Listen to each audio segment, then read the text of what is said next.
Good afternoon, everyone, and welcome to the latest session as part of the Economy and Cost of Living strand at the Battle of Ideas. The session is called Are Young People Really Getting Shafted? I'm Noah Keat, a journalist and writer, and I'll be chairing today's session, which is held in association with Living Freedom, a school that's designed for young people who are interested in the ideas of freedom, and it's sort of like a mini version of the Battle of Ideas. In today's political climate, it seems impossible to ignore the generation wars. Whether it's how you vote, if you own a home, or what you think about the world, divisions based on age seem larger than ever. But is this really the case? Have young people been forgotten, whether it's about housing or the economy? Is today really any different from what previous generations have gone through?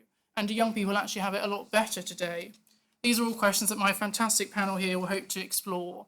So without further ado, here are the panel in the order in which they're going to be speaking. And if you want more information about each panellist, you should look at their brilliant biographies, which are on the Battle of Ideas website. So first to speak on my far left is Freddie Poser. He's the director of Priced Out, an organisation which campaigns for affordable housing, and he's also a recent graduate of the University of Cambridge. Next to speak on my immediate right is Conley, and he's the director of Voice for Change England, which is a BME charity and infrastructure body. And Conley was also co-opted commissioner on the Commission of Race and Ethnic Disparities. And then third to speak in the middle here on the left is Emily Carver, and she's the acting director of communications and head of media at the Institute of Economic Affairs. She also presents on GB News, writes for Conservative Home, and is a regular media commentator. Fourth to speak, now you see that Aaron Bastani, who was listed in the programme, is sadly not able to be here today. He's not among us due to a personal emergency, and all of us here at the Battle of Ideas wish him all the best. In his place, however, we have the brilliant Sam Parker, and he works in EU financial regulation.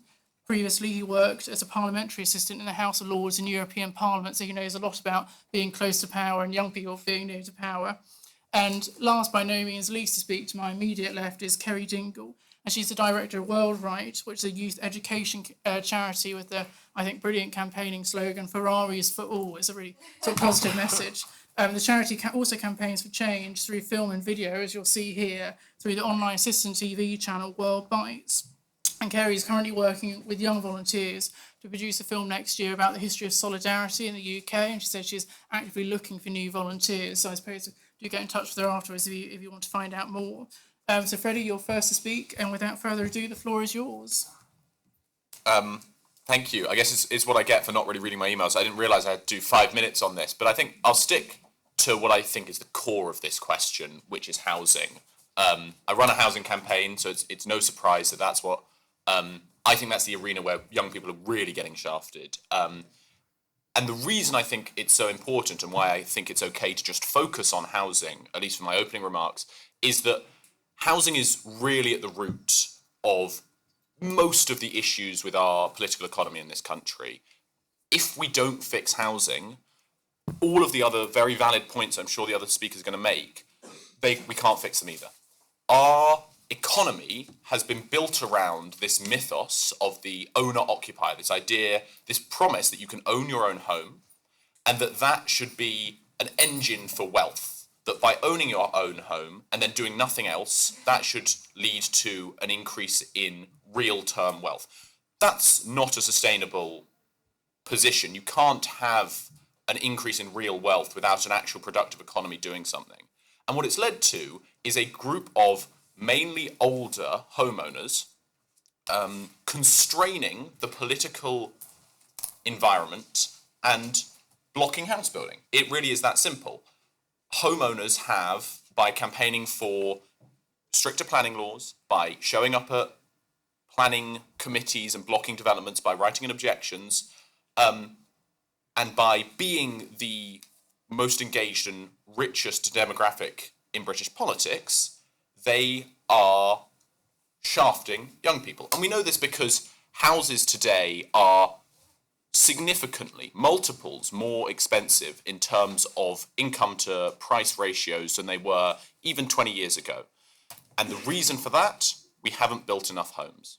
We've known for decades now we need to build at least 300,000 homes a year, though actually probably need to do more than that now to make up for the complete backlog of homes we haven't built, just to stop house prices continuing to go up. And I think housing is so important. There's a great article actually called The Housing Theory of Everything, which if you haven't read, I really recommend, because it goes into how housing really is at the root of a huge amount of economic and social malaise in this country. We have, as I say, an economy based on appreciating non-productive assets whose value is entirely constructed by government regulation. Land is so valuable mostly because of the restrictions on it. So if you have the ability to build on that, that permission is very valuable. An entirely inefficient way of running an economy, which only benefits those who already own large amounts of asset wealth, aka houses. So overall, are young people getting shafted? Well, I think that there are some decent points on the other side. Technological progress and the pretty incredible march of human progress in general remains. But in the UK especially, we have built a political economy, we've built an asset and wealth distribution that is self-reinforcing and only benefits now a much more older, asset-rich class. So I'll sum up by saying that there are multiple points where you could make the case young people aren't being shafted. But to a first order approximation, at the heart of the issue, if you aren't owning a significant portion of the assets, the non-financial assets in the country, like previous generations did before, our generation, the youngest generation, I think we figured out that I'm the youngest person here on the panel, is going to continue to be shafted. And at the heart of this debate, everything else is going to be said, the undercurrent of housing will be there. And without fixing that issue, which potentially we can get onto this, is eminently fixable, without fixing that, young people will be shafted. Thank you. Thank you, Freddie. A great opening contribution, and finished with over 30 seconds to spare, despite you not knowing about the 5-minute limit. So well done. Conley, next up, your 5 minutes. Okay. Great to be here and to have this discussion.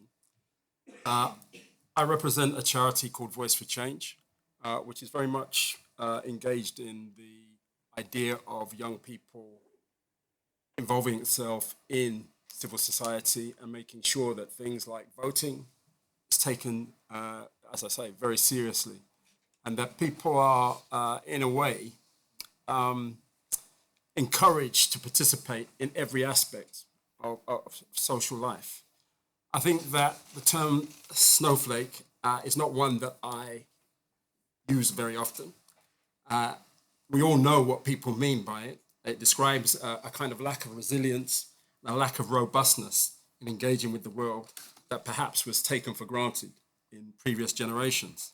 But I think that young people today are faced with a mass of contradictions and challenging ideas that suggest that many of the factors that influence their lives are beyond their control. The truth is that both from left and right, there's a tendency to dump on young people. Sometimes it's deserved, I have to say, and sometimes it's not. I mean, looking at those young people that threw the paint over the picture yesterday, I got to admit, I was quite frankly disappointed. And I'm sure that there are many people of my generation who felt a similar kind of, quite frankly, revulsion. However, I think we need to illustrate that a bit more. In terms of looking back to the aftermath of the EU referendum in 2016, the pro-Remain paper, The Guardian, in a kind of petulant outburst, blamed the low turnout of young people for the Leave outcome, which was interesting because 10 days later, another picture began to emerge, and it became clear that, in fact, the turnout of young people at the time of the referendum was June, so it was right in the middle of the exams. In fact, the turnout was in the high 60s. And so on the 10th of July, 2016, this is what The Guardian wrote. The turnout among young people aged 18 to 24 in the EU referendum was almost double the level that have been widely reported since polling day, according to evidence compiled by the London School of Economics. The new findings, based on detailed polling conducted since the referendum by Opinium and analysed by Michael Bruter, Professor of Political Science and European Politics at LSE, and his colleague, Dr. Sarah Harrison, suggest the turnout was 64% among this age group. And then in a strange twist, it added, it has been widely assumed since the referendum that the turnout among young people was around 36%, a figure that has allowed Brexit campaigners to say young people cannot claim that they were betrayed by older pro-Brexit voters, as almost 2/3 did not bother to vote. So that kind of analysis would be something that just passed into the annals of history. But incredibly, the former Director of Communications for the Labour Party, Alastair Campbell, is still using that figure of 36% right up until today to criticise the outcome of the referendum and to admonish young people. I think that in the way there are kind of, I suppose, 4 pressure points that we need to consider in looking at this question. The question of housing, which has been covered by the previous speaker, I think is really important, especially in relation to London. I think Danny Dorling at Oxford made the point that 40% of new graduates actually come to London for work. Buying is becoming increasingly impossible without the bank of mum and dad. And rents, in terms of the new form of rent auctions, which I first encountered when I was looking for accommodation for my daughter in Brighton, has now come to London, where you have people actually auctioning off tenancy agreements and driving the price even further up. I think the question of employment is an interesting one in relation to particularly the gig economy. The questions really that confront the previous generation was in relation to finding work. And if you look at the article by Clark, it's clear that the opportunities for work are much greater for younger people today. However, the type of work that we're engaging in is the area where we need to really focus. Final thing, in terms of university debt, I got a grant to cover my college fees and my accommodation. I think it's economically true that in my youth, the peer group, I had very little money, but we had various props that enabled us to get through. So I'm going to leave it there for now. I've got a lot more to say on this, but I'll come back to it later.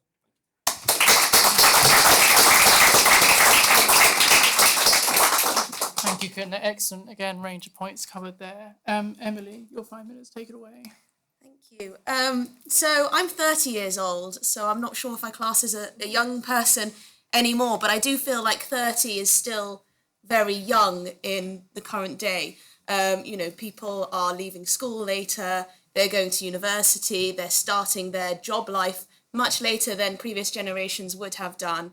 They're then settling down later, buying a home later. We've heard about how expensive housing is in some areas of the country. And so they're doing everything a little bit later. So I do think that perhaps 30 still does count as a young person these days. And it's something that my mum will tell me, that lots of people are still young in their 30s these days. They're not cracking on as quickly as they used to, perhaps, especially when it comes to things like having children. And that's another thing that comes from the housing crisis, is that people are putting it off and off for that reason. It's highly unlikely that middle-class couples may want to have a child if they're still in rented accommodation, if they're still unsure of where they're going to live next, and so on. So that is a massive thing that is holding back some young people from making steps that their parents might have taken at a much younger age. And that is something that we do need to do something about. And I think planning reform and changes in the way we don't allow people to obstruct houses being built is really crucial to that point. But when I was thinking about this question, the first thing that comes into my head is the way we talk about the generations. I think there's a lot of very nasty messaging in the way we depict the elderly or the boomers in the press and in social media. and so on, very stereotypical. The idea that boomers are hoarding all of this wealth and that they're selfish and they don't want to share it to the youngsters, I don't think is actually in reality what is happening. Also, on the other hand, as sorry, I've forgotten your name. I said earlier, is that young people, I don't think it's fair to say, are all snowflakes who just want something for nothing and who are always complaining and should just crack on. So I think that the way generations are weaponized sometimes is distasteful and unhelpful. Fundamentally, we're all individuals. We don't just represent the age group that we belong to. And by and large, most people in this country want to crack on, live their best life, and also help and support one another regardless of their ages. I think and we have also mentioned Brexit as well. I think that was a time when the result didn't go the way that some people wanted it to. We saw the most despicable things being written about older people, suggestions that when it came to 2019, so that's a couple of years after the Brexit vote, that now because 1.5 million oldsters will have died, that the vote would now be changed and we would have been in a Remain situation. So, and there was also at the time, I believe, a live ticker of how many older people were dying and how that would have changed the vote if it was taken today. So all of that stuff is pretty distasteful, I think, but it was there. So I do think that we pit generations against each other unnecessarily. Also, more recently, in terms of the pandemic, that's divided people a lot in terms of generations. There's been a narrative, and I think there is a strong case for this, that young people were shafted by political choices that were made during the pandemic. The idea that we should close schools, for example, I think a lot of people, with retrospect, now may share my view, is unforgivable. I don't think the cost-benefit analysis was done there. However, again, there's always another side. Think of the elderly people who were stuck at home, didn't have any visitors. Those pictures of people in social care homes who were just left, again, with no visitors. And of course, the numbers who passed away, sadly. So there's always two sides to every coin. So I don't think it's fair to say that one group was necessarily shafted more than the other when it comes to the pandemic. Also, as we've mentioned as well, by most conventional measures, things are getting better in general for people. So in terms of, we've only got 30 seconds. Okay, well, I'm going to have to go very quickly here. The current economic turmoil is obviously bad for everyone. It will be particularly bad for young people as we head into a recession. If we are heading into a recession, there may be fewer job opportunities for young people coming out of university.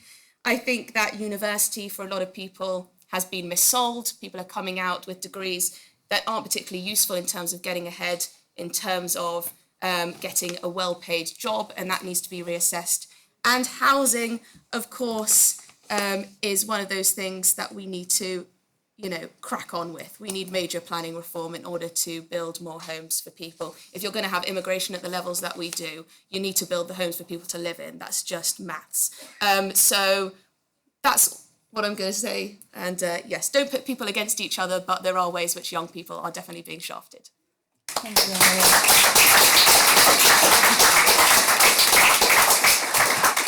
Thank you, Emily. And just say, obviously, you'll each make points when we do come to the audience. There'll be plenty of time for speakers to say anything that they weren't able to say in their original 5 minutes. I thought really interesting points about how pitting the generations against one another and using pejorative language like snowflakes or bed blockers is not the best way to achieve a cohesive response or formulate a policy that interests all age groups. Also interesting that all three speakers so far have mentioned housing, and maybe that is an issue that you might want to mention when we come out to the audience as well. But Sam, our brilliant stand-in speaker, your 5 minutes, what have you got to say? Okay, so I feel like as the second youngest member of the panel, me and Freddie have actually formulated quite similar arguments, but I shall proceed nonetheless.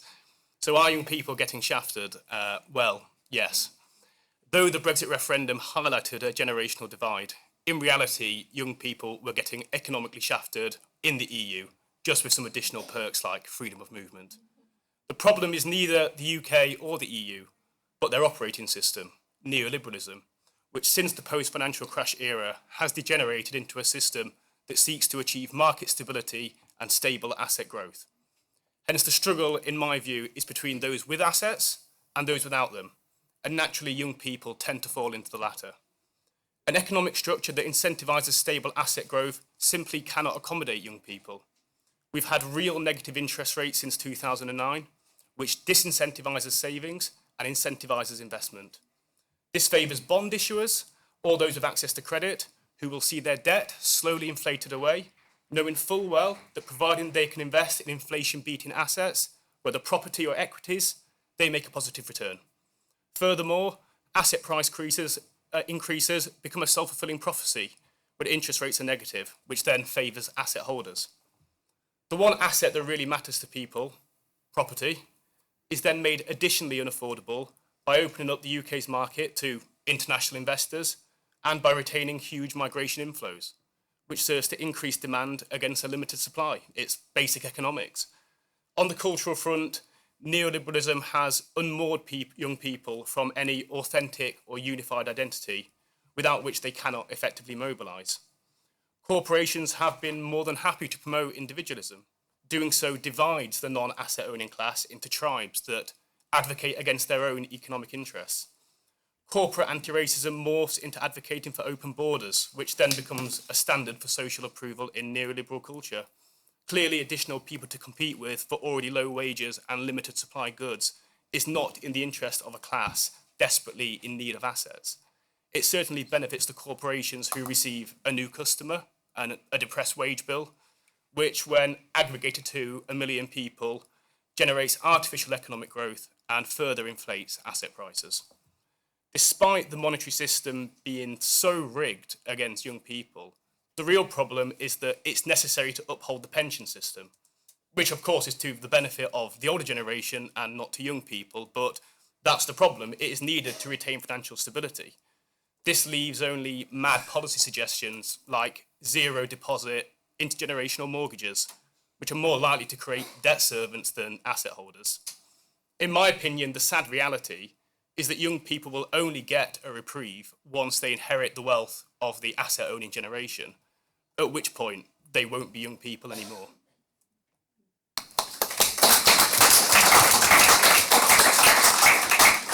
Thank you for that very concise introduction, Sam, and especially your real analysis into what neoliberalism is. I think particularly when neoliberalism is used as a pejorative term, it's sort of people will mention the one word and think they've made their argument without actually explaining it in depth. So I like how you did that. I thought it was also interesting the way you mentioned open borders as well, because certainly during the Brexit campaign, which we've heard a lot about, Remainers argued that open borders benefited young people who had the freedom to live, work and love in 27 other different countries. So, of course, plenty of contention there. But our final speaker for the opening introductions, Kerry, your 5 minutes, and now take it away. Okay, well, thank you very much for inviting me as the honorary old lady and the very proud baby boomer. And in fact, there's 13 million of us. That's quite exciting in the UK. But like some 20 to 30% of my generation, I don't own a home. And in fact, I don't even have a pension. So no, we didn't eat all the pies. That's a myth. And I think actually Emily's dealt really well with some of the prejudices. And the one that really got me during Brexit, and I shouldn't do these tangents because I know we've got little time, was if you go to a Brexit meeting, take a mop. I mean, it was really disgusting, but that was put as a headline across European paper. And no, really disgusting ageist rubbish. But of course, in truth, blaming generations for what you don't have, blaming older generations, won't get you what you need. It doesn't give you the resources you want or make anyone better off.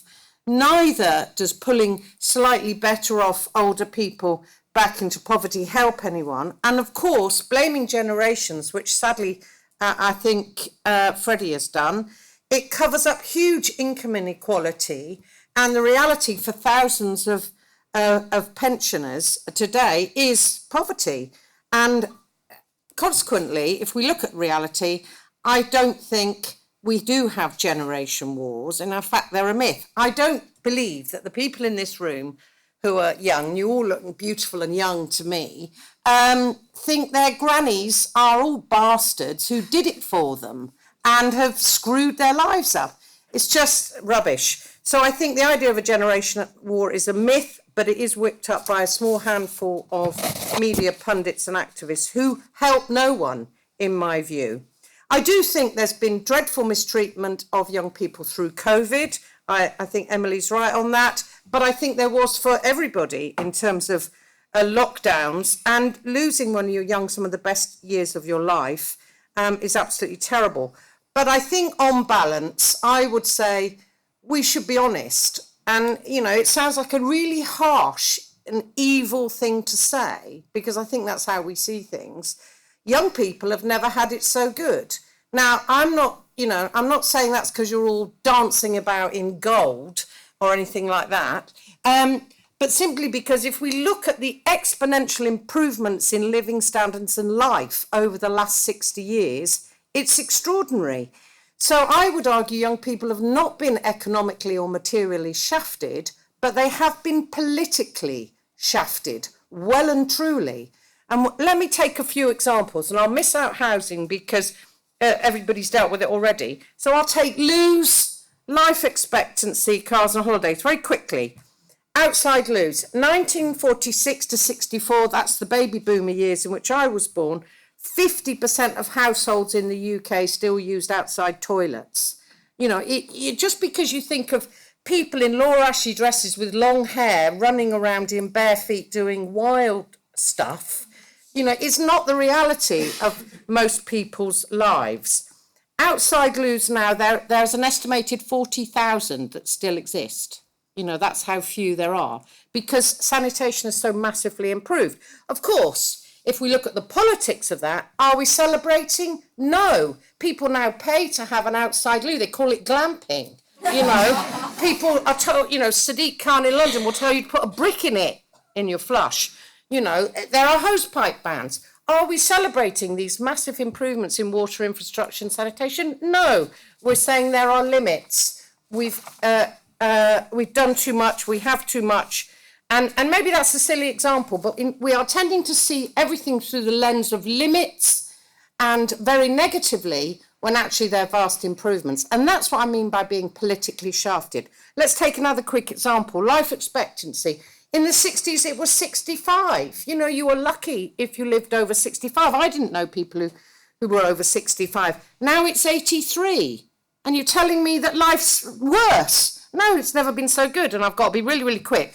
But of course, people see the elderly as a burden. You know, people like David Attenborough think there's too many people on the planet. In November, there's going to be 8 billion. Worldwide will be holding a birthday party for the 8th billion because it's brilliant and the more the merrier. But neo-Malthusians will tell you there's too many people on the planet. So I won't tell you about holidays or anything else or cars.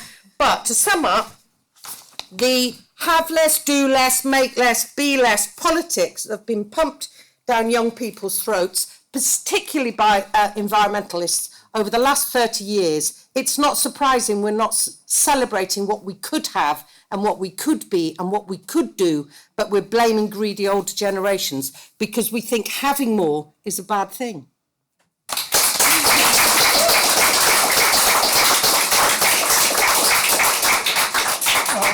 Thank you, Kerry, and thank you to all the speakers for some very provocative introductory remarks. I should say before we go to the audience for questions, if we're including the chair, which I will because I'm the chair and I'm in charge. I'm the youngest here on the panel. So, but anyway, so I've got plenty of questions and plenty of points I want to make, but of course I want to hear from all of you and what you have to say. So feel free to agree, disagree. I'd be particularly interested too to get some international perspectives as well. Obviously, so far there's been quite a UK focus, but the perspective of young people in the UK compared to other countries, that'd be really fascinating to hear as well. So we should have stewards that have got microphones, and I'm going to take a few people. So I'm going to go straight to you on the front row first. The housing crisis was mentioned by a lot of the speakers. I just wanted to mention that a lot of the house builders that are currently building houses, they don't have the interests of young people as their priority. Their priority is to make the most money. And therefore, as you talked about a lot of the objections and stuff, it's because a lot of these multi-million corporations, they are possibly not taking account of sustainability when they are building houses. And so how do you think the building sector can be reformed so that not only so that young people can buy their own homes, but also catering to sustainability, which will therefore hopefully arouse less opposition from people that are environmentalists, for example. I just wanted to make a quick point and then ask a question. So the point I wanted to make, I'm glad, Kerry, you made this point, which is I think we're misframing quite a lot of the way that we're having this conversation. It resonates quite similarly to the racial discussion we sometimes have, where we forget that the reason young people are getting shafted is that they're poor, much more than older people, because they've had more time to accumulate wealth. The children of millionaires are really not that shafted in this economy, right? The reason that young people are screwed to some extent is that they're poor, and poor people are always going to be, to some extent, disadvantaged. But the question I wanted to ask is, we talk a lot about the housing crisis, and I think that's a major issue. I'm about to turn 40. It's been a major issue for my generation as well. And it's very important. But what I do also notice, and being 39, my wife and I just had our first child, so we've deferred Emily about as much as we could have done.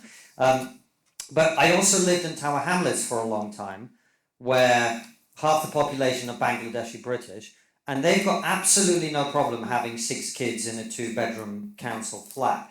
So how does the culture that you mentioned, particularly to do with environmentalism, and the idea that every new person is a problem that we're going to have to pay for, it's killing the planet, blah, blah, blah, versus looking at it from the point of view of every new person as a potential solution, how is that impacting all of this as well? I'd like to hear some answers on that. The final panel speaker said that she didn't want to declare a generational war, but I've no such inhibitions. And if I don't finish it just now, I'm very happy to conduct the war later on. Outside. Fighting talk, sir. I think that youth are shafted by themselves.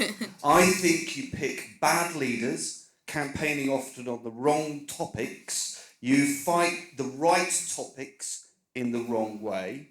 You don't actually behave as selfishly as you should do.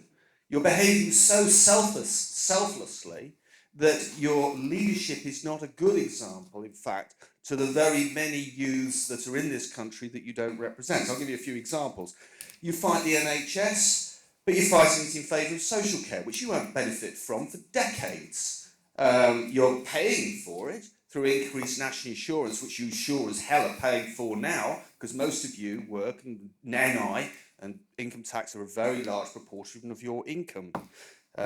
You cheered on, your leaders cheered on the very worst of the lockdown. It wasn't just the government that shafted you, it was actually mainly the opposition to whose tune the government danced.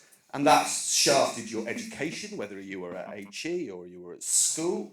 You campaign on issues which are going to cost you most passionately, such as zero carbon, regardless of cost. You face the housing issue by demanding rent controls rather than the house building, but what about just simply relocation of work to the cheaper parts of the country where you can have a viable lifestyle and raise children in a £90,000 house rather than a £500,000 house? You don't have very high trade union levels, so at this time of high inflation, you're running hither and thither because your household income is going to be damaged, but you don't have the strength and organisation to demand a pay increase. No, I think you're statist, I think you're corporatist, and compared to many generations that had to build much more with much less, I think really you could be doing an awful lot better. Discuss. And then, thank you. So I'll just take one more point. The lady behind. I don't want to place the whole blame on older people. But I also want people to recognise that there is real life consequences of not the direct actions of older people, the things that they've experienced that have left us with consequences. I'm not putting the whole blame on you all. But things like the pension black hole, where there's like over 100 billion in pension that we have to pay back, not you guys. The government debt, which is 1.5 trillion. The whole thing with you guys got free university, where we have to kind of, get loans, pay that back. That's up to nearly 44,000, in debt. And that to be a first-time buyer this is a kind of generalization of the whole country, you have to be earning nearly over 100 grand to even afford things like the interest rates, and that was in 2020. So we don't know about right now. So I'm not blaming you all. I'm just saying there's just. That's great. Some excellent points, and glad to get a good contrast. And as you say, the question I'd be interested in the panel trying to answer is, what do we actually mean by young and old? Because surely that's changed over time as life expectancy has increased. And what about people that might be physically old in terms of age? But if they feel mentally young, are they really old? That's a sort of perhaps too much of a language discourse debate to have, but an interesting one nonetheless. Emily, what points did you have from the floor that you wanted to take? We'll go back through everyone before coming back out to the audience again. Yeah, I think it's interesting that the girl back mentioned debt and things, because when you speak to young people, they seem to think the solution to any problem, social, economic, whatever, is more money being spent. So if young people were in charge of the coffers, in charge of the treasury, trust me, we'd be in even more debt. But on the pension triple lock, I do agree that may need to be reassessed. It is extremely expensive, extremely expensive. And I do think that maybe we need to reassess the retirement age because, as you said, people are living far, far longer than they were. And I also think we need to reform the NHS. So there's a lot of things to do. It doesn't look like our government's going to be able to do any of them at this point. In terms of the housing, what Konstantin said about how people from other cultures are willing to have 6 children and live in a 2-bedroom flat. Well, I think that is I don't know if it's damning, but it's definitely true. Middle-class people are putting off having kids because they don't want to give up luxuries or their quality of life that they had, going for nice meals, traveling around the world, having 2 incomes with their partner and not having to spend money on a child. Clearly, people who come from different immigrant backgrounds are more willing to, have kids and, make do with less. Clearly, that is true. We see it across the country. What else? Oh, yeah, environmental regulations on housing and things, that's only going to push up the prices. That's only going to push up any additional regulation on houses. It's just going to make fewer houses built and they're going to be more expensive. So there's always a trade-off to these things. It's never as simple as, I wish all of the houses were beautiful and sustainable and environmentally friendly and lovely, etc., etc., etc. Brilliant, but then fewer will be built. Thank you, brilliant points. Freddie, you face a few challenges to your position on housing, not least from the gentleman at the back. How do you respond?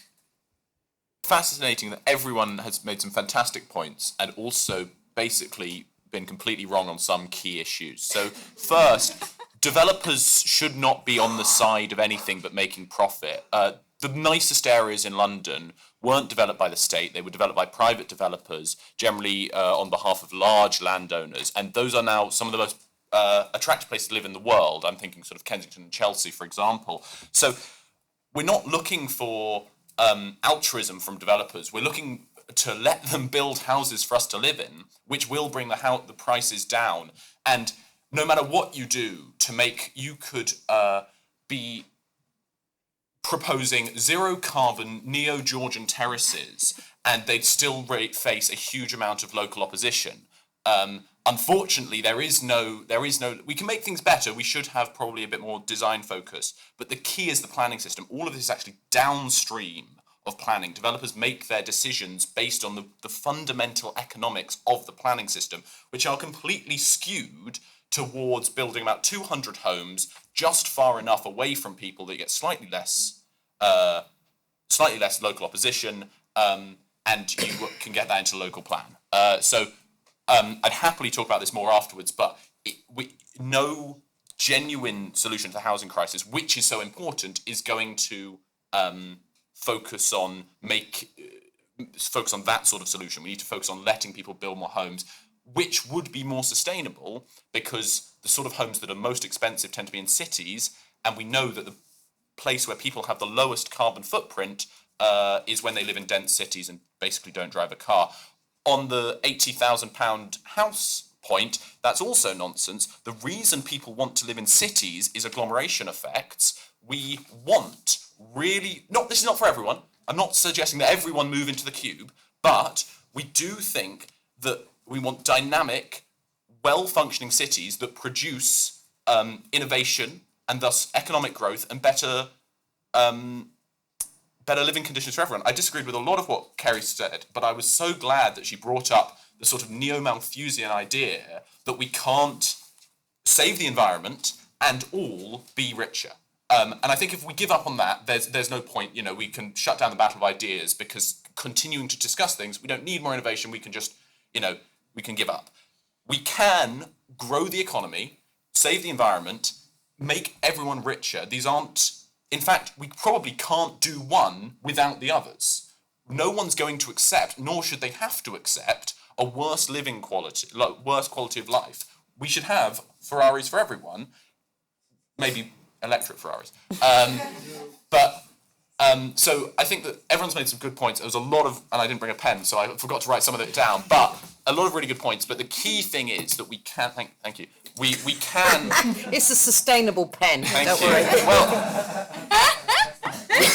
we can solve the housing crisis. We can solve the housing crisis in a way that doesn't make people poorer, that actually makes people richer. I thought Kerry's point about pension of poverty is very important because the pension triple lock was brought in because we had the lowest state pension in Europe just after the financial crisis, which meant a lot of pensioners were in poverty.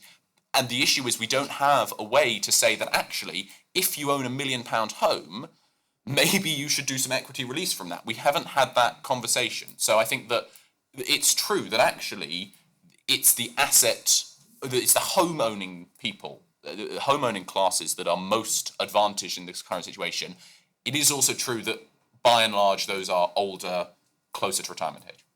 Brilliant. Thank you, Freddie. And given all the vacancies within the government, there'll probably be a vacancy at the Department of Housing very soon. So keep your phone on standby. Kerry, you faced a challenge from the last speaker saying old people are not completely to blame, but they also sort of are. What do you say? Yeah, rubbish. Well, I just think it's really sad that in this day and age that there is this whole idea of intergenerational strife. I mean, I don't personally see it. In the real world, young people are not out, get granny, get a house offer now, this is not real. It's not real. And that in truth, a lot of young people do rely on the bank of mum, dad and granny. Young people who own homes have got them because granny left them. Let's be honest about it. And there's various things. First, why the fetishization? I'd be interested to hear from people from other parts of the world, but why is it we actually fetishize owning a home? I think it'd be great to own a home. Maybe it's because I can't afford one, but it'd be great to own a home, but it isn't the be-all and end-all. But the general point I'm making is that you cannot solve the dearth of things we have, the lack of resources, young or old. And let's face it, poverty and hardship is always across the board. The living standards crisis is not just hitting, 16-year-olds who mostly don't pay the utility bills. Let's be honest about this. But if we want to fight for more houses, for higher wages, for more stuff, which I think is a great thing, and support more people on the planet, we have to stop seeing human beings as a toxic scourge that are just mouths to feed, that are just consumers. We need to see them as creative, as producers. And they were in the 60s too, for all their, long hair and Laura Ashley and all that stuff. They were out doing jobs and working. And so will young people now. And better to think about what drives the economy in terms of investment and productivity and growth that can give us what we need, what can grow the cake, rather than what is really, I want a hand-me-down, or I want them to have less, or I'm a victim. Victim politics and anti-human politics are the most degraded way in which young people literally appropriate what adults, or are being appropriated by adults and going along with. And I think that's what will hold back a young generation, not, granny. If only Liz Truss had put her pro-growth strategy in that way. I don't really think Liz Truss has got much of a pro-growth strategy. Well, certainly not now. No, is she still Prime Minister? We should just check. Yeah, as far as we know. Don't know, we're on airplane mode. No, I know, no idea, yeah. Conley, a suggestion from some of the panellists in the audience, actually the divide, if it does exist in politics, is between rich and poor, not old and young. How do you see that, and what are some of the other points you've taken? I think if we're talking about the fault lines, then it's more than just age. The question of poverty has been raised, and I think that has not changed for more than a millennium. It's interesting, just quickly on that, the housing issue. The ambition and vision of previous generations was much wider and much more, in a way, penetrating to resolve the problem. I mean, Macmillan, of all people, I think it was the 1960s, pledged himself to build 1 million houses in a year. He didn't make the target, but he managed to build 900,000. So, you compare that to what both the Mayor of London and other municipalities are actually arguing. It's actually quite pathetic. We should actually be arguing for something that really addresses the problem and engages young people in a much more vivid way. I think the question of Tower Hamlets and the fact that migrants are prepared to live to a two-bedroom house, I think the question of the environment, even in itself, it's a very narrow preoccupation around sustainability and is not centered, in my view, on human need. And that should be the starting point for looking at the question of the environment. Unfortunately, that aspect of the discussion never gets picked up. It's interesting that I think in the last 2 weeks, there's been a whole series of environmental conferences, meetings going on. I attended one in Bristol on Tuesday. And one of the things that was really absent was the link between environmentalists and actually ordinary working class people. In fact, so when we're talking about fault lines and differences, it's not just around age. There are a whole series of kind of fractions in society today that we need to actually explore in a lot more depth. Thank you, Conley. And I wonder, actually, following up on your point about environmentalism, whether some of the issue is that the more radical activists take quite a nihilistic view to humanity. If they think the planet is going to end in 10 years' time, they say, what's the point of involving ordinary people? And I think that's very damaging, not least when you get some activists who will, when a new baby is born, will look at it in terms of how much carbon it is emitting, rather than seeing it as a new, beautiful human being. Sam, your points that you had to take. Well, someone mentioned why are house builders able to dictate policy? And I think this relates to what I would say is one of the iron laws of politics, which is that a organised minority will always outperform a disorganised majority. And house builders are an organised minority, and young people are a disorganised majority. And this relates to your point about why do we advocate against our own interests? Well, I think it goes to the point that I was talking about before, about how corporations play a divide and rule tactic with young people, so they advocate against their own economic interests. So unless young people are going to organise as a conscious group, they will never be able to advance their own interests. And that is the fundamental point to me. You have to be conscious of your own interests and advocate for them. If you don't, you won't achieve anything. That's the main thrust of my point. I want to talk about the relocation to a cheaper area. Well, I think that's all well and good. And actually, I'm lucky enough to not be from London. I'm actually, my parents are from Rotherham, which is a place with very little economic opportunity. But because my parents are stationed there, I was able to buy a £90,000 house that I can rent out. But of course, I don't live in Rotherham because what am I going to do there? I mean, as someone who went to university, I want to have opportunity, and there just isn't any there. So it's all well and good talking about relocating to cheaper areas, but unless the opportunity is spread around the country, there's no incentive to do that. So actually, you need radical economic reform to actually move jobs away to different parts of the country. Now, I think the pandemic has shown with, home working, you don't have to be in the city to do a high-paid job, which hopefully will expand out more so people can say, actually, I can work at this corporation that's based in London, but I can live somewhere like Rotherham, like Bolton, buy a house and actually get on the property ladder because I don't actually have to physically be in the office. But that will be a programme for the next 10 years, and hopefully it'll be something that will be progressed. Thank you, Sam. A brilliant point. Although I do think there are questions about the sort of alienation and atomisation caused by complete 100% homework. Can I just come back on that very briefly? Very quick point. I think that's complete nonsense. We're never going to get rid of the city. The agglomeration effects are so important that you wouldn't, what you're arguing for. I'm not talking about getting rid of the city. I'm saying about spreading the opportunity. What you're further. arguing for is the sort of the false economics of levelling up, that we can somehow force business to move out of London. What we actually need, if you really want to make places, like Rotherham, better, is a stronger social safety net. But you can't you can't replace the agglomeration effect of large cities. We need dynamic places like London to work correctly. We can't just force people I'm out not of arguing London. against that, but I think if you have, a home working economy, people can be more spread out, and it means that people can afford houses. Now, I could never afford a property in London, but I could afford one in Rotherham. And what does that say? It says actually, if people were given more opportunities to work remotely, it might actually resolve some of those housing issues. I'm not talking. I mean, London will be attractive even if we spread opportunity, around the country.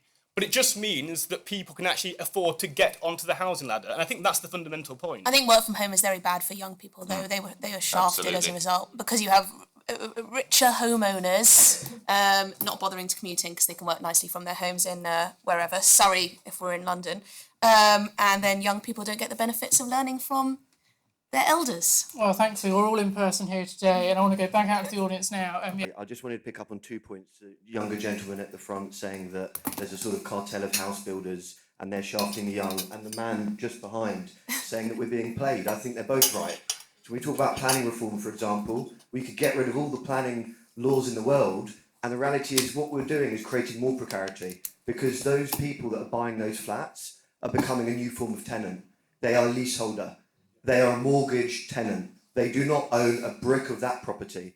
And it's the same with planning reform, 2 stories. There's been a study done, £41 billion that's gifted to speculators called freeholders. Even the IEA have published something recently on this, that if we want to build up in our cities, we have to do it with common hold. Flat sales are down by 60% in 3 years, and actually we all want to live in the cities. They're the productive places. Let's join the rest of the modern world. We actually own a stake in the land, we control our service charges, and we own our own homes. And I think that's a big thing, especially the house builders. Superficially positive policies, why would they ever provide excess supply? Because it's going to eat into their own profit margins. Liam Halligan was just downstairs talking about how powerful these house builders are. And the thing is, IEA are for free markets. And the reality is that everyone on this panel are good faith people arguing the right, they want the best thing for the country. But at the end of the day, we've all got a lot in common. They should be against the cartels, the monopolies. They're actually ripping off young people. And that's the reality. I'm agreeing with Freddie. He goes on about, let's rip up the planning laws. Let's build loads of flats. We've got the least dense cities in the whole of Europe. Let's do that. But let's make sure that these are not the future slums of the future. These buildings, I'm in Canary Wharf, I'm in Tower Hamlets. They go up. Most of them are overseas owners. And the reality is that the buildings are not being maintained. They're sweating the asset, pocketing the fees, and these service charges are ruining people's lives. Thank you very much, sir. Thank you. Cheers. If there's any young people in the room who are feeling shafted, then I'm going to push back on that and ask you to do 2 things. First is go to a nursing home. Go to a nursing home and see what your quality of life is like there. And that's going to cost you well over 100 grand for a basic level of care. And that money's got to come from somewhere. You can't borrow that. No one's going to lend you that money. So I don't think if we've been through the pandemic and we've seen how people in social care are treated, I think they were the people being shafted, if anything. Young people, if you are worried that you're not able to buy a house, and I understand that, why won't you campaign to build on the Greenbelt? That's like such a radical idea for young people today. Build on the Greenbelt. Do away with the idea of a Greenbelt. You must be mad. But we're not going to be able to build more houses if there's nowhere to build them. So I find it contradictory that we want to own houses to young people, but we don't want to build more houses in vast open parts of the country. It's madness. Hello, I just want to say in relation to Freddie's point, I agree with you completely. Let's rip up the Town and Country Planning Act and throw it into the sun. It was a deliberate policy choice in the 40s to deliberately limit the amount of housing that could be built. But there are 2 other factors that are also deliberate policy choices that we don't talk about enough. One of them is the increase in the money supply. It's not just whether houses are being built or not, but it's also the central banks printing money, issuing new debt on retail mortgages. The supply of debt goes up so much, that is what prices a lot of people out. And that is also a massive transfer of wealth from the savers and earners to people who already have assets. Finally, something no one's mentioned yet, which is tax. If you are young and you do not have assets, the only thing you can have is your labour. That is taxed at progressively 32%, 42%, 47%. You take in NI into account. Capital gains tax, on the other hand, when you want to sell an asset and you've made a profit on it, 10 or 20% respectively. My view is that tax is our patient zero. If we really want to start levelling up and making the economy a bit fairer for people who don't already have assets, that is the place we need to start. These aren't necessarily generational problems, but they are deliberate policy choices. Thank you very much. I have the gentleman at the back with the beard there. So if you're talking about housing crisis, you have to also pay attention to the immigration crisis, because why are we having overwhelming problem with housing? Because if people we are giving birth at a constant rate, there has to be people coming from somewhere else. Where are they coming from? It might be a problem with immigration. Maybe we are messing up immigration things with illegal immigrants and all of that kind of nonsense. Maybe there is some problem there. Okay, I'll take one more point, then we'll go back to the panel, and then we'll be coming back out again afterwards. There'll be plenty of time to get you all in. Who else had their hand up? I'd just like to make a point about what I think of as the spiritual void that kind of young people face as well. I think there's certain spiritual underpinnings that my parents' and grandparents' generation had that we rely on a lot less. We're less religious, first of all. And that's not just in terms of the belief that motivates and guides you, but it means you have less of a community around you.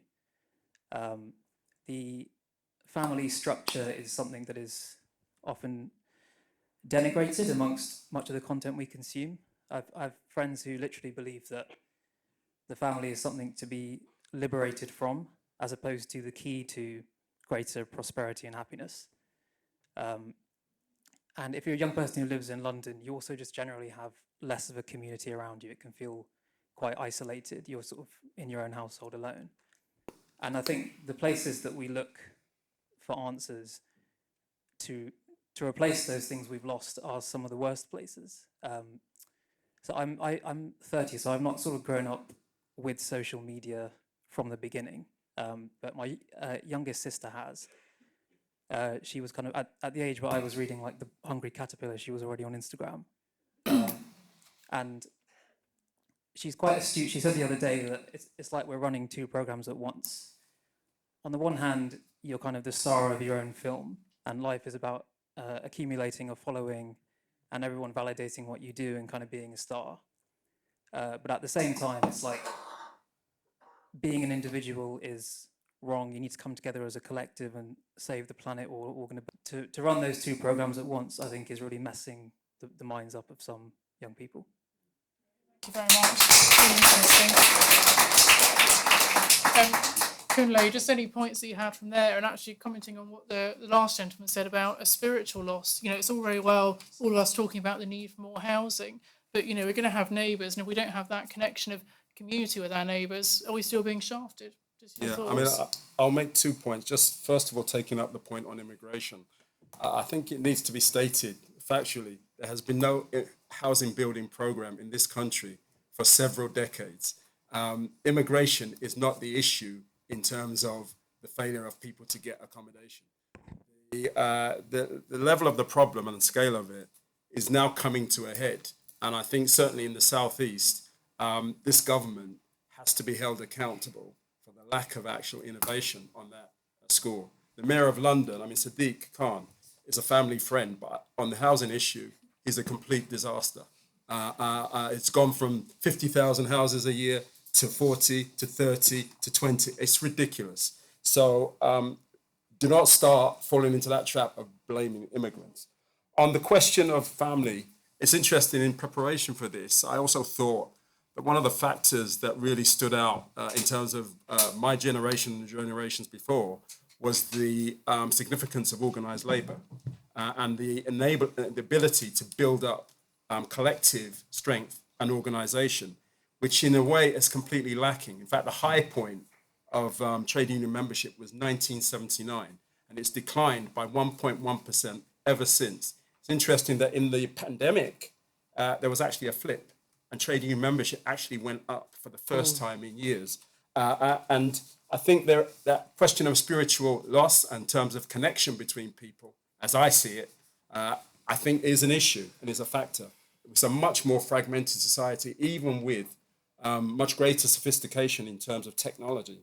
On a human level, I very much agree with the sentiment of people who said, look, we've got to get people back into the workplace, or we've got to find new forms of how we actually physically engage again. Fascinating points. And actually, it's good that you've mentioned trade unions, because after our session, there is a session on trade unions, whether they're coming back or whether they're seen as a throwback happening in this very room. And interesting on working too, in the past you'd have people that would conduct as a collective work to rule. They would all agree that they would only commit to what they were doing in their contract. And now you see the growing trend of quiet quitting, which is where people that may have been working all the time now suddenly just work the hours they're entitled. But that seems a far more individualistic form of it to me than the work to rule stance. Emily, just any points you thought were particularly of note?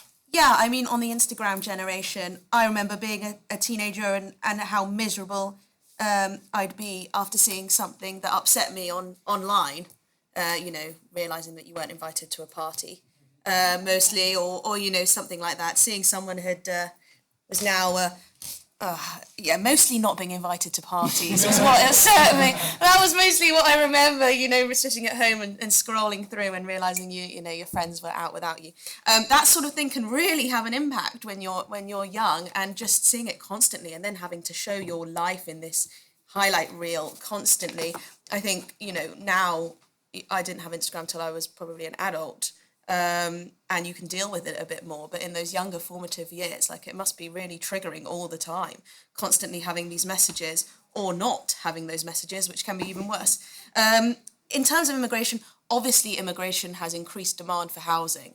That doesn't excuse our politicians for not doing anything about it. Obviously it's increased demand. If you have hundreds of thousands of people joining a country every year since 1997, really when immigration started kicking off with New Labour, obviously that's going to increase demand, and politicians, successive governments have failed to increase not only housing to meet that demand, but also general infrastructure. It's one of the reasons why,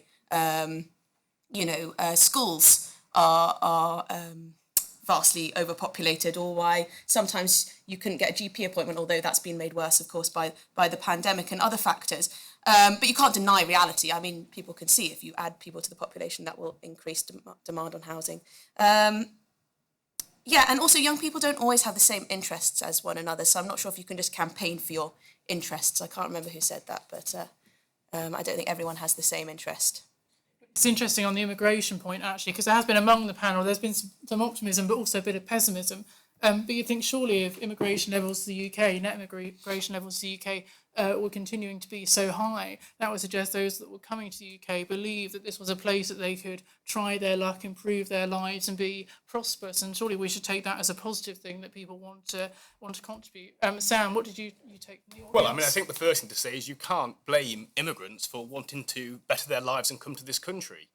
What you can blame is the government or successive governments for A, not building enough homes, and B, allowing huge flows of immigration, Yeah, but what I mean is... Excuse me, sir, we'll hear from the panellists, then you can make your point.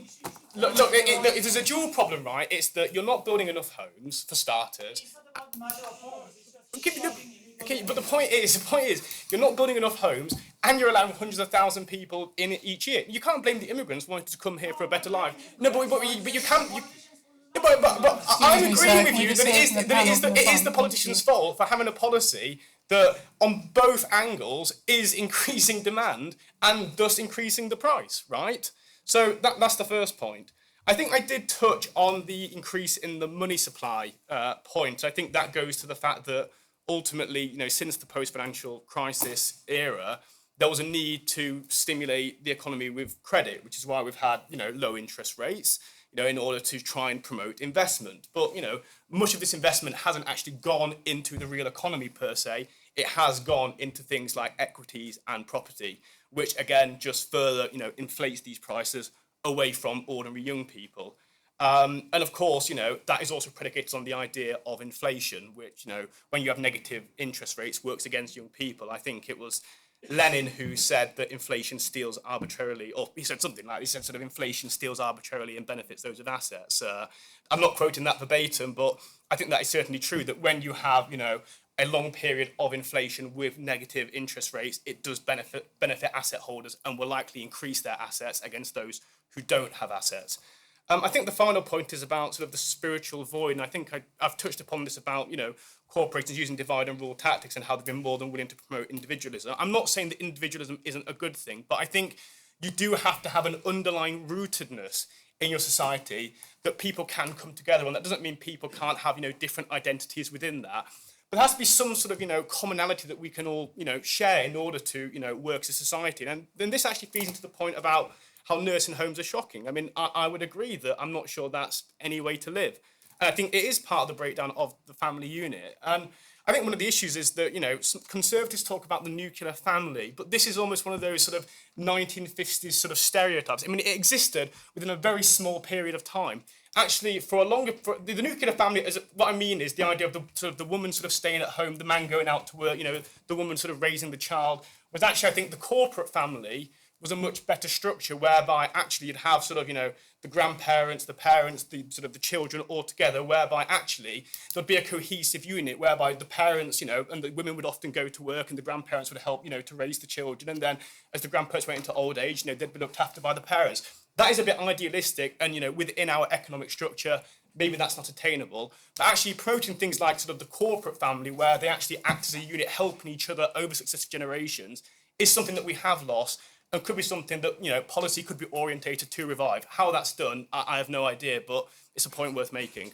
Great, thank you, Sam. Kerry, you've spoken a lot today about trying not to blame older people specifically for the issues that we face, but given they're far more likely to be the existing homeowners that celebrate not building on the green belt, that celebrate prioritising a field over having more housing and more development, surely that age difference and that age ownership issue is one that has to be raised. Just a thought on that and other points from the audience. Well, we should challenge all NIMBYism, actually, and start a YIMBY campaign. And that would be a great, and I mean, yes, in my backyard, not youth in my backyard. Thank you very much. But in truth, I don't think there are, millions of older people, necessarily the ones who are anti-build. In fact, loads of them have campaigned to do extensions, build where they are, extend where they are, and all the rest of it. And Greenbelt planning legislation, which is wholly restrictive, and given only 10% of Britain is built on, need to be abolished, I think are a major problem. But in truth, we have to make the idea of building all the way to the sea with masses of green spaces. In other words, expanding the cities, and city to city if need be, because that's where people want to live, a reality. And young people will have to be the ones who push that and lead that, not because it's old people who are stopping it, but because they're old. Do you know what I mean? And it's a pain in the arse. You can't protest when you've got one leg, probably, and you're on a Zimmer frame. It's a bit of an arse. So that's the only basis on which I think, young people need to lead the way. I think there is a problem in general. I know, it's now so uncool to support your kind of Martin Luther King, let's be colourblind, something I always thought was a very good thing on the race front. But I think probably more important than ever today now, we need to be age blind, and we need to stop this really divisive idea that there are, generational separate interests. What is this separate? Where are these old people that are trying to screw up the lives of young people? I don't see that. I know old people who are into euthanasia for the sake of young people. Now, I think that's tragic and something anti-human that we should campaign against. So I don't get this separate interest. A couple of other things. Immigration, very, very quickly. Immigration is a wonderful thing. It's built America. It's done wonderful things in this country. And there aren't hundreds of thousands of scroungers coming here. These are productive, creative people who've done and do great things. So I think we should get over it. I'd be for masses more immigrants coming here and leading the house building campaign. That would be a bit of a breakthrough instead of the really conservative, environmental young people that seem to be pushing things at the moment and throwing oil at paint, it's stuff on soup on paintings. Just finally on what somebody said about the unions, sadly, during the lockdown, the teaching unions were bloody awful. You know, the NUT and all the rest of it, they were leading the campaign to keep schools shut. Let's be honest. You know, if we want unions that are any good, then we're going to have to create some new ones.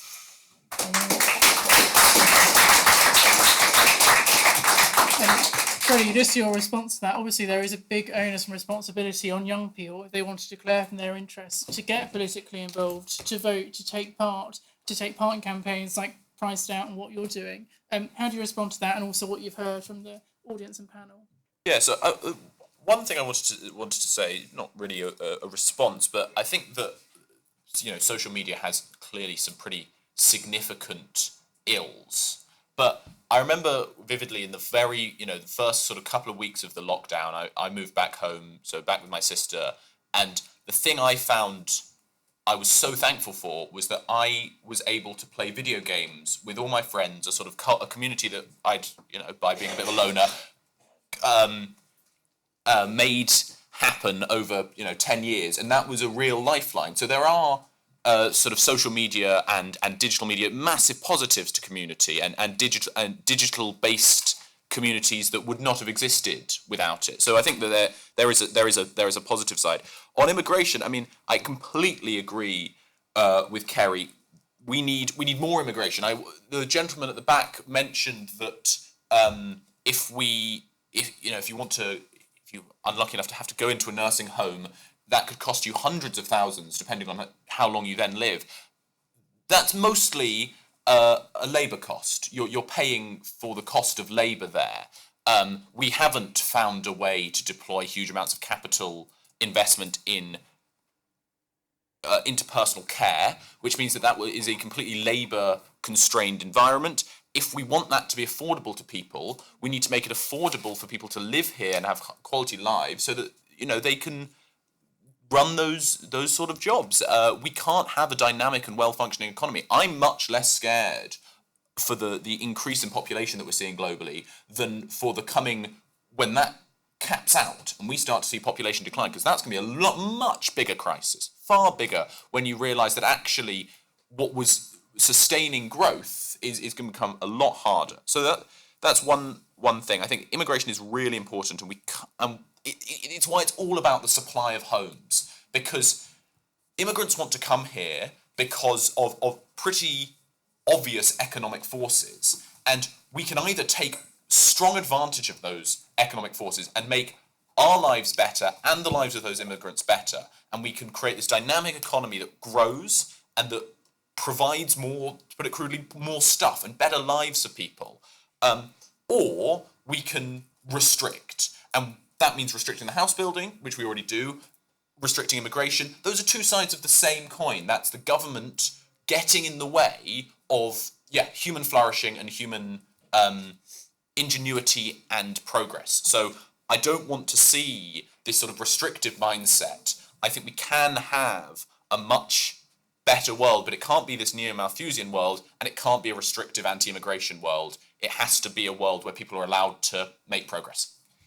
Thank you very much. Right, I just want to come out to the audience for the final time. Any last points that you want to make, and then we'll be coming back to the panel for their final remarks and final reflections. I don't blame exactly the older generation, but it has had some impact on us. It's primarily because the country has an older generation, so therefore the government prioritizes them as they're the mainly voters. Maybe we should change as young people to vote more. However, majority of the policies actually help older generations, like in place of increasing income tax, they actually increased national insurance tax, which actually only affects people in work, not income, which income affects all people, whereas national insurance only people that are not retired. Furthermore, this is a point on printing money. So actually 97% of the currency is e-money, and generally done through a way that makes sure removes illiquidity. So it generally doesn't affect house prices. And it mainly affects more riskier assets, and it doesn't have much an impact on inflation, as many studies have shown.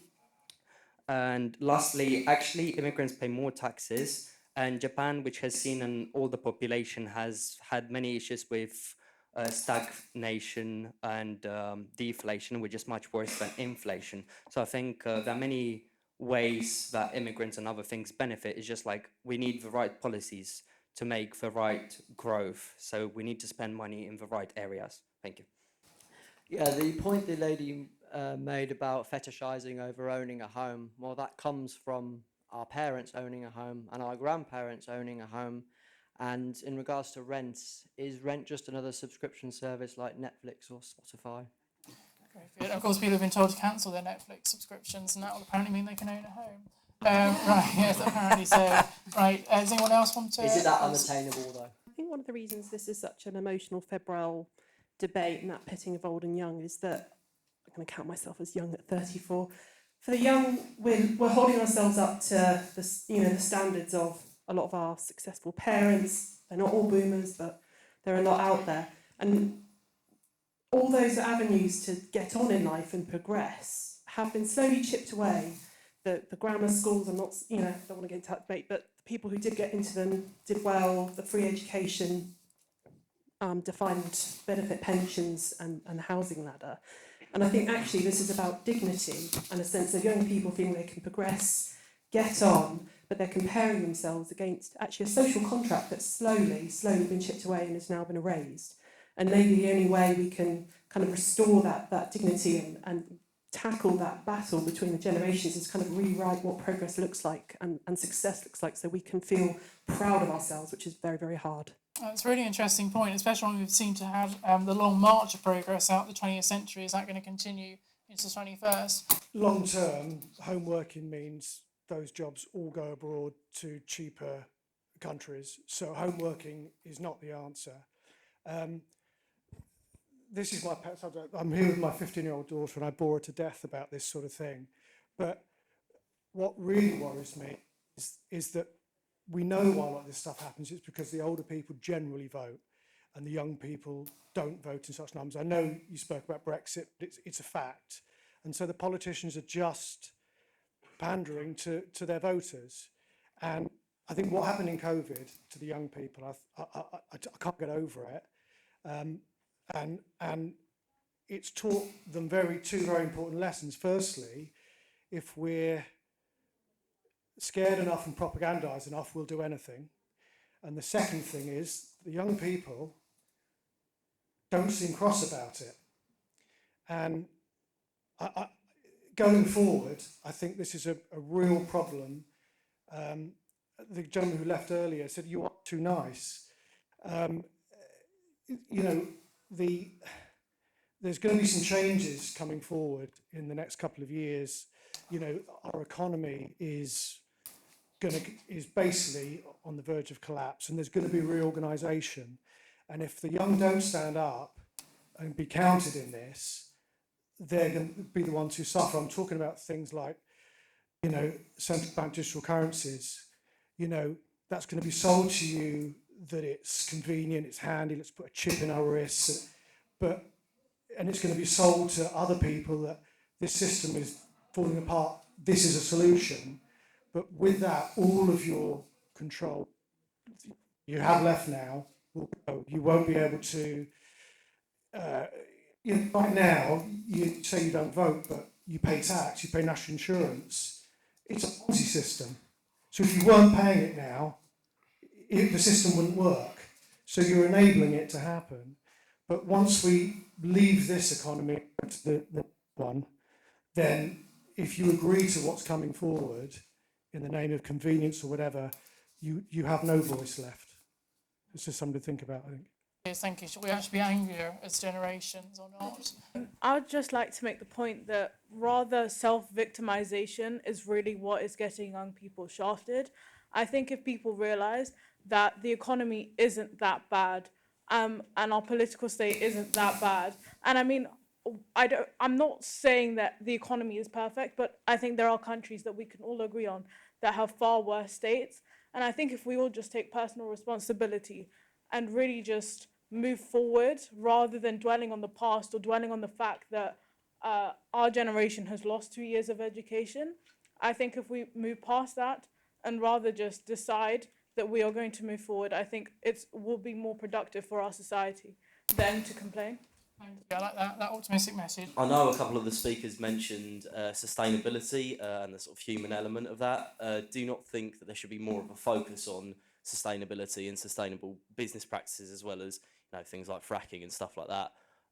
In terms of it's sort of all pointless really if we don't focus on the sustainability of what we're doing. Otherwise, we could have the best economy in the world, and 20 years down the line, it's going to go down the drain because the pollution in the environment is so bad we're not going to be able to live on this planet. Do you not think there should be more of a focus on that, and the people will be able to live have much better quality of life?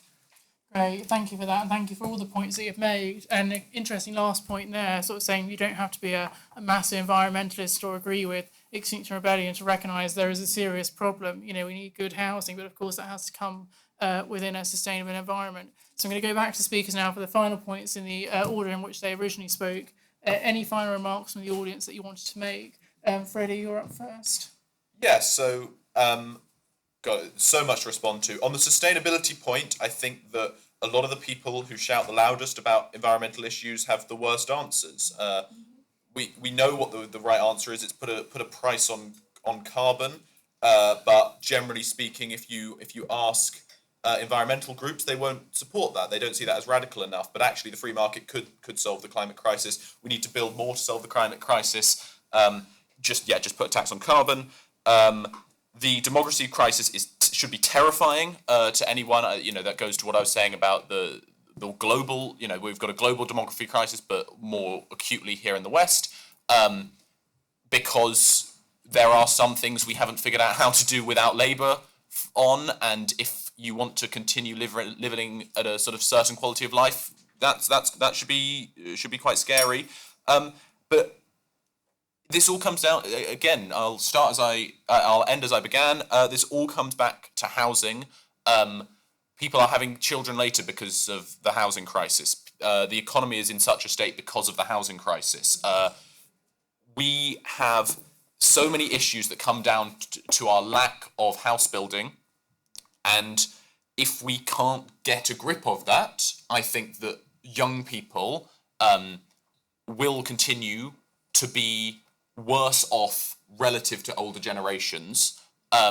If we can get a grip on that, I think there's a huge amount of reason to be incredibly optimistic for all generations that we can continue to grow the economy.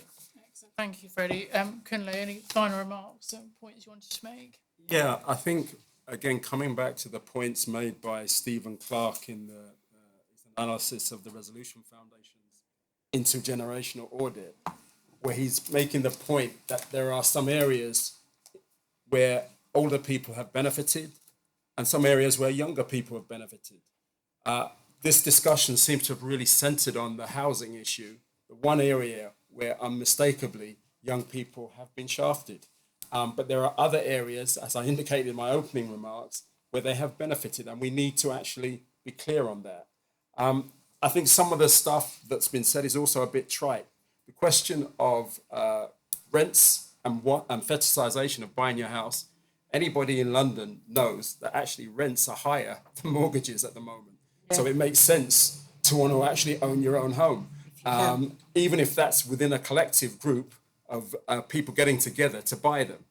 That may well change with interest rate increases, but for the time being, that's the case. So let's be clear also on that. And then finally, in terms of the focus on sustainability, I think there's a huge focus on the environment and sustainability to the point where humans seem to have been erased from the center of the discussion. And in relation to young people, I would say, and it does come back to the question of pressure and organization and the organizational forms that young people need to challenge the establishment, I think are still yet to emerge. I take Kerry's point about the failures of the trade union movement, but even the trade union movement, I mean, Frances O'Grady would agree with you at the moment. She's actually said on record, unless the trade union movement changes, it will become a complete irrelevancy. And I think, so the question really and the challenge is, what are the forms of organization that are going to bring young people the things that they need? After the Second World War, people try to look for alternatives. In fact, we had the existence of the alternative economic strategy. In the previous session, there was a discussion about Keynesianism. I'm not sure if that hunger and that desire to look for alternatives has actually expressed itself. Much of the focus seems to be on identity politics, the environment, and other more narrow themes. I'd like to see young people actually really challenging my generation with some new ideas. Excellent. Thank you, Conley. And as I say, stick around for the trade union session after this one. Emily, any final comments and remarks? So much to reflect on. Oh yeah, just quickly. I mean, we did some very interesting polling at the IEA of young people, and young people are socialists, and they're remaining socialists till far later than they used to. Another knock-on effect of the housing crisis: if you don't have property, then you're more likely to be a socialist, at least vote socialist. So if the gentleman at the back said young people should vote more, if they vote more, well, if they had voted more, we would have had Jeremy Corbyn. If you think that is a good thing, fine. I don't. Also, yes, why aren't young people angry about COVID? Is it just because it's not PC? Is it not politically correct to be angry about what happened with COVID? Everyone was told that they would be killing grandma if they didn't stay at home, wear a mask, and so on and so forth. So perhaps it's that. But I think maybe it is that positive message of self-responsibility. Things aren't that bad. Get on with it. Which is probably a good message for us all to live by. Well, food for thought there. Sam, your final comments. Well, just to alleviate Emily's concerns, I'm angry about COVID, and I think I still classify as a young person. On the point about homework and how it would lead to outsourcing abroad, well, I think that depends on the degree to which you believe in the free market. And I've become increasingly sceptical about the ability of the free market to actually deliver what we need in this country. We don't have one. Yeah, which free market? I mean, this is what, people who advocate for the free market always say we don't have one, but no one's explained to me how relaxing banks' prudential requirements so they can engage in more speculation or reducing tariffs on foreign goods to undermine domestic producers is going to benefit any young people. Free market thinking is equally as fanciful as communist thinking, in my opinion. Actually, you have to have a pragmatic, mixed approach to the economy. Someone mentioned how increasing the money supply doesn't actually cause inflation. Well, I would quote the House of Commons Economic Select Committee report that did say that quantitative easing had led to an increase in house prices. And of course, that is against the benefits of young people. I think my takeaway point would be where I started. Neoliberalism is a system that prioritises financial market stability, stable asset growth. When you combine that with a lack of house building and an increase in population, it's just going to increase assets far beyond the ability of young people to buy them. So you need to deal with that problem, and that can't be done via the free market. It will have to require a stronger government who's willing to intervene in the economy. Thank you, Sam. Loving the differences of opinion here, which you had throughout the whole session. And final speaker today, last by no means least, Kerry Dingle. Right. Couple of things. Oh, there's so many things that we could talk for hours. I suppose, first of all, just on this, I don't get this people saying progress has been chipped away. Well, I don't see that, When I was younger, living in Hackney, nobody owned a car. In the 80s, I didn't know anyone with a job. I'm serious. I didn't know anyone with a job. The people who were well off were students, and they bought cheese, whereas we queued at Greggs for the second, the bread the day after, because it was really cheap. I mean, this notion of progress has been chipped away. No, visit Ghana, visit Uganda, visit Kenya. Spend your time like I have in the Amazon, and you'll see where progress has been chipped away by anti-development politics that have put people second and absolutely screwed the lives of people living in the poorest parts of the world. That's where progress has been chipped away by anti-human politics. And I'm worried that that anti-human ethos is now eating away at society's potential to do great things and not see people as the creative producers that they could be. A young woman said to me on the film crew the other week, she said, oh yeah, but Kerry, I was saying, where have you been anywhere this summer? Oh, well, I'm really, really worried about cheap flights. I said, what are you worried? That they're going to go up? She goes, no, about taking a cheap flight. What I'm going to do to the planet. And that's real. Young people do think that if they take advantage of progress, they are doing a terrible thing. The same goes for car ownership. You know, anyway, I'm being told by now I have to shut up. But my passing slogan would be ditch the sustainabubble. I actually wrote a paper called Ditch the Sustainabubble more than 20 years ago because it's screwing people's lives. And let's go with putting human beings first. Can you give yourself a round of applause?